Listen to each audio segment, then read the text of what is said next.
நம்ம சேனல்லேருந்து தொடர்ந்து அப்புறம் நீங்கள் வீடியோக்களை பார்க்க நினச்சிங்கன்னா இது ஒரு நம்ம சேனலில் சப்ஸ்கிரைப் பண்ணுங்கள். கீழே பெல் சிம்பிள் இருக்கும், அதையும் கிளிக் பண்ணுங்க. சரி, வாங்க நம்ம வீடியோக்குள்ளே போகலாம். வணக்கம் நண்பர்களே. திருவனந்தபுரம் ரயில் நிலையம் மிகவும் பரபரப்பாக இருக்கிறது.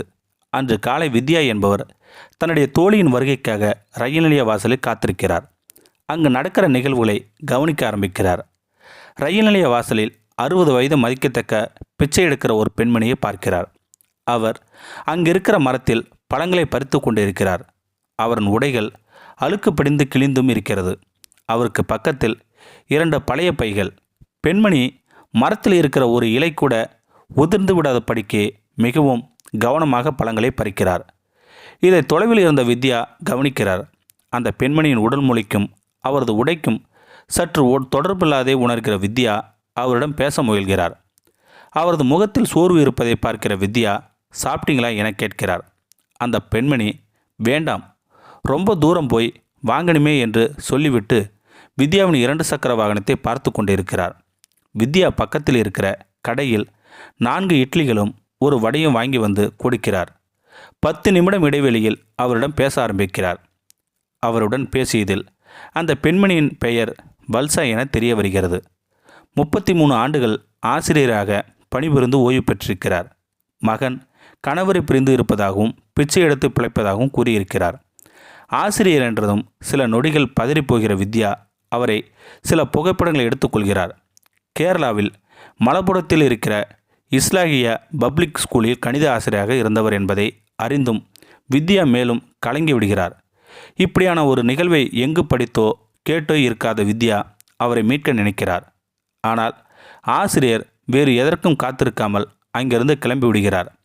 துணி மூட்டைகளை தூக்கி கொண்டு நகரத்தின் சாலையில் அழுக்கு உடையில் அவர் கிளம்பி செல்கிற காட்சி வித்யாவை மன உளைச்சலுக்கு உள்ளாக்கிறது. வீட்டிற்கு வருகிற வித்யா அன்று மாலை 4 மணிக்கு அன்றைய நிகழ்வை ஆசிரியர் குறித்து புகைப்படங்களும் சேர்த்து தன்னுடைய ஃபேஸ்புக் பக்கத்தில் பதிவிடுகிறார்.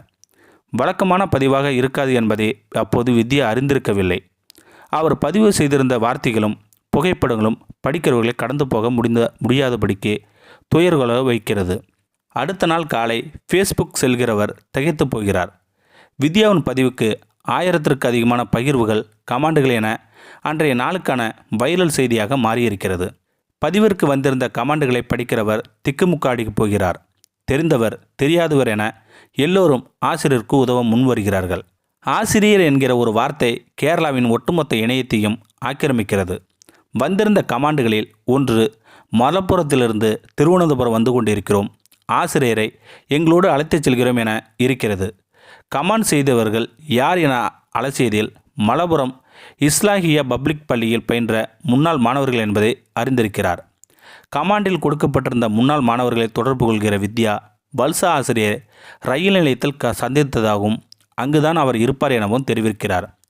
சற்று தாமதிக்காமல் ஆசிரியர் சந்தித்த இடத்திற்கு வித்யா செல்கிறார். ஆனால் அங்கே அவர் இல்லை. ரயில் நிலையத்தில் பல இடங்களையும் தேடியும் அவரை கண்டுபிடிக்க இயலாமல் வீடு திரும்புகிறார் வித்யா. நவம்பர் 6 காலை 5:45 மணிக்கு ஃபேஸ்புக்கில் வல்சா ஆசிரியர் குறித்து அடுத்த பதிவை இடுகிறார். ஆசிரியரின் புகைப்படத்தை பதிந்து ஆசிரியரை அழைத்துச் செல்ல மலப்புரத்திலிருந்து மாணவர்கள் வந்து கொண்டிருக்கிறார்கள். ஆசிரியர் மீட்டு அவர்களிடம் ஒப்படைக்க வேண்டியது திருவனந்தபுரம் மக்களின் கடமை. ஆசிரியரை கண்டுபிடிக்க உதவுங்கள் என வித்யாவின் அலைபேசி எண்ணையும் சேர்த்து விடுகிறார். கமாண்டுகள், ஷேர்கள் என பதிவு செல்ல ஆரம்பிக்கிறது. வெளிநாடுகளில் இருக்கிற பள்ளியின் முன்னாள் மாணவர் ஒருவர் ஆசிரியர் வல்சாவுடன் எடுத்துக்கொண்ட பள்ளிக்கால புகைப்படத்தை வித்யாவின் பதிவில் பதிவிடுகிறார். மாணவர்களோடு ஆசிரியர் இருக்கிற புகைப்படத்தை பார்த்ததும் நெகிழ்ந்து போகிற வித்யா மீண்டும் ஆசிரியரை தேடி ரயில் நிலையம் செல்கிறார். அதே நேரம் மலப்புரத்திலிருந்து மாணவர்களும் திருவனந்தபுரம் வந்து விடுகிறார்கள். ரயில் நிலையம் வருகிற வித்யா அங்கிருக்கிற சிலரிடம் விசாரிக்கிறார். ரயில் நிலைய காவலர்களிடம் விஷயத்தை சொல்கிறார். காவலர்களும் ஆசிரியரை தேடுகிறார்கள். பல்வேறு மக்களின் பிரார்த்தனைகளும் மத்தியில் அன்றைய தினம் காலை 10 மணிக்கு ஆசிரியர் வித்யாவை கண்டுபிடித்து விடுகிறார். 2 நாட்கள் ஆசிரியை பற்றிய நினைவுகளும் தேடலும் இருந்த வித்யா ஆசிரியை கண்டதும் உணர்ச்சிவசப்படுகிறார். ஆசிரியை அழைத்து கொண்டு தாம்பனூர் காவல் நிலையம் வருகிறார். முன்னாள் மாணவர்களும் இன்னும் சிலர் வித்யாவோடு இணைகிறார்கள். 10:27 மணிக்கு ஆசிரியர் கிடைத்துவிட்டார் என்று ஃபேஸ்புக்கில் பதிவிடுகிறார். சந்தோஷமும் மகிழ்ச்சியும் பரவசமும் ஹார்ட்டின் குறியீடுகளாக பதிவு விழுகிறது. வித்யா நீங்கள் ஆசீர்வதிக்கப்பட்டவர்கள் என்கிற வரிகளும் கமாண்டுகளாக விழுகின்றன. காவல் நிலையத்தில் ஆசிரியர் அழைத்து செல்கிறோம் என முன்னாள் மாணவர்கள் சொல்கிறார்கள். ஆனால் ஆசிரியர் தன் மகனோடு செல்ல ஆசைப்படுவதாக தெரிவிக்கிறார். ஆசிரியை மீட்டு அம்பலத்தாரா கல்லடி முகம் பகுதியில் இருக்கும் முதியோர் இல்லத்தில் சேர்க்கிறார்கள். ஆசிரியர் பாதுகாப்பாக இருக்கிறார் என்கிற மகிழ்ச்சியில் அன்றைய தினம் மதியம் 1 மணிக்கு எல்லோருக்கும் நன்றி சொல்லி இன்னொரு பதிவை இடுகிறார். அதில் ஆசிரியர் பாதுகாப்பாக ஒப்படைத்து விட்டோம், ஆசிரியர் மகனை கண்டுபிடித்து அவரிடம் சேர்த்து விடுவோம் என்கிற வரிகளோடு அந்த பதிவு முடிகிறது. வித்யாவின் ஃபேஸ்புக் கணக்கை தேடி கண்டுபிடித்து அவரது டைம்லைன் பார்க்க நேர்ந்தது. எல்லோருமே வல்சா ஆசிரியர் குறித்து மலையாள மொழிகள் பதிவுகள் தான் இருந்தன. கேரள மந்திரி திரு கேதா ஜலலி அலுவலகத்தில் கணினி உதவியாளராக இருக்கிறார். வித்யா தினமும் வீட்டிலிருந்து அலுவலகத்திற்கு கிளம்பும்போது 2 உணவுப் பொட்டலங்களை கையோடு எடுத்து செல்கிறார். பயணிக்கிற வழியில் பசியோடு இருக்கும் 2 பேருக்கு அவற்றை கொடுப்பது அவர் வழக்கம். ஆசிரியர் மகனை கண்டுபிடித்து விட்டதாகவும் விரைவில் மகனோடு ஆசிரியரை சேர்த்து விடுகிறார் என்கிறார்.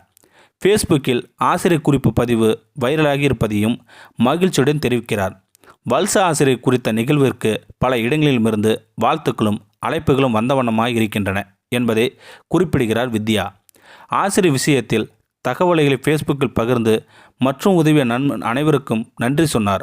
அவரது ஃபேஸ்புக்கில் பார்த்த நிகழ்வுகளில் முக்கியமான இன்னொரு விஷயம், தசைநார் நோயால் பாதிக்கப்பட்ட சிறுவனுக்கு அறுவை சிகிச்சை செய்வதற்காக தேவையான 20 லட்சம் ரூபாய் பணத்தை தனி ஒருவராக திரட்டி அந்த சிறுவனை காப்பாற்றியிருக்கிறார். அடுத்தவர் வாழ்க்கைக்கு ஒளிகாட்டுவதும் வழிகாட்டுவதும் தான் ஒரு மனிதனின் வாழ்க்கையை அர்த்தமுள்ளதாக மாற்றியிருக்கிறது. இது உங்களது விஷயத்தில் உண்மை வித்யா. தொடர்ந்து செல்லுங்கள். இந்த வீடியோ பற்றி கருத்தை கீழே இருக்கிற கமெண்ட் செக்ஷன் சொல்லுங்கள். அப்படியே நம்மளுடைய சேனலை சப்ஸ்கிரைப் பண்ணுங்க. சப்ஸ்கிரைப் பண்ணுங்கள். கீழே இருக்கிற பெல் சிம்பலை கிளிக் பண்ணுங்கள். தேங்க்யூ ஃபார் வாட்சிங்.